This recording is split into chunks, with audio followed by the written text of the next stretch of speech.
हम लोग मैं बचपन से ही अम्बेडकर और उनकी विचारधारा से जुड़ा रहा। और बाबा साहब का रोल करना मुझे नहीं लगता कि कोई उस तरीके से निभा सकता है। हम लोग उनसे प्रेरित हुए बचपन से, और मेरे फादर भी अम्बेडकराइट रहे काफी लंबे टाइम से।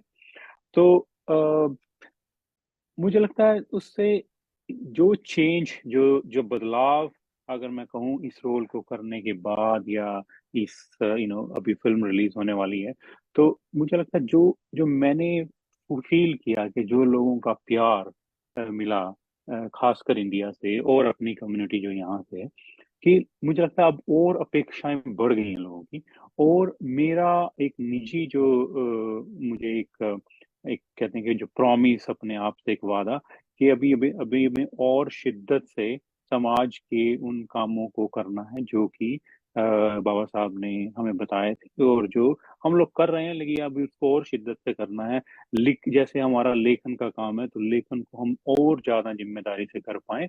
और मुझे लगता है काफी चीजें जो है जो हम लोग हालांकि कर रहे थे, लेकिन इस रोल को करने के दौरान मुझे रियलाइज हुआ कि भी ये रोल करना, और इसके बाद इसके बाद का जो फेज है, it's not a simple life afterwards.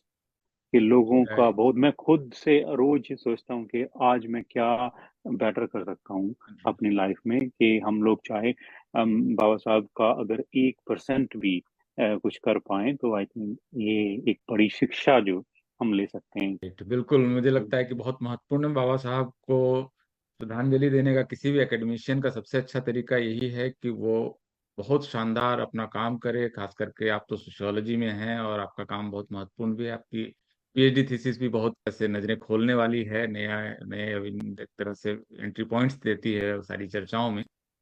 एक तो मैं आपसे दूसरा प्रश्न ये पूछना चाहूंगा कि आप एक छोटी सी यात्रा पर आप ले चलें हमारे दर्शकों को कि ये जो फिल्म है वो क्या फिल्म है। ओरिजिन जो अभी 19 तारीख को, 19 जनवरी को, जिसका वर्ल्ड वाइड रिलीज है, ग्लोबल रिलीज है।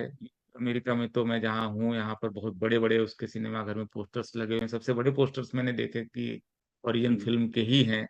हम्म, तो इस फिल्म की अपनी जर्नी क्या है, क्या क्या है ये फिल्म? हम्म, जी दिलीप जी, इस कई मायनों में अगर देखा जाए तो ये एक बड़ी यूनिक मूवी है। यूनिक इन द सेंस कि पहले आपने जब देखा होगा 2 साल पहले जब इसका एडवर्टाइजमेंट आया, तो उस टाइम बड़ी न्यूज इंडियन मीडिया छाप रहा था कि नेटफ्लिक्स ने फंड किया ये वो। And it was actually in the initially it was in the contract with Netflix. तो लेकिन एवा का जो नजरिया था इस बुक को लेके, और क्योंकि इजाबेल उनकी फ्रेंड हैं, एंड वो एक जस्टिस करना चाह रही थी इस बुक का और इस थीम का।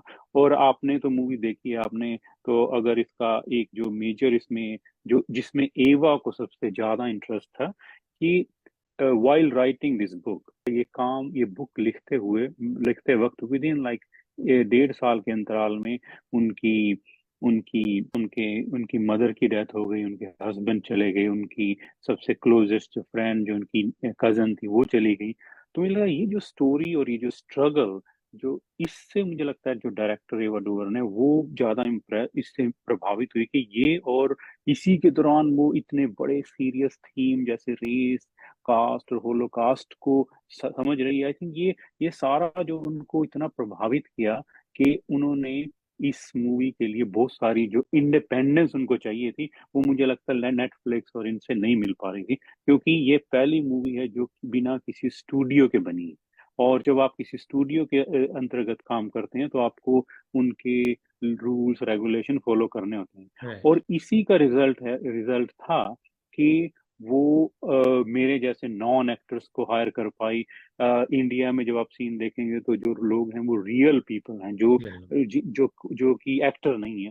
तो ये सारे, तो ये जो फ्रीडम उनको मिला, ये इसी वजह से मिला कि वो किसी स्टूडियो से अटैच नहीं। तो in that sense it's the first movie that is produce outside any studio. तो एक तो ये, और दूसरा ये है कि इस मूवी में जिस तरीके से पहली बार ये एक प्रयास किया गया जो कि रेस, कास्ट और होलोकास्ट को इतने सीरियस थीम को और मूवी है भी सीरियस, लेकिन उसमें जो लाइटर्स मूवमेंट भी हैं, और लेकिन किस तरीके से ऑथर्स की जर्नी दिखाई है। तो मैं ये नहीं कहूंगा कि ये मूवी इस बुक पर आधारित है।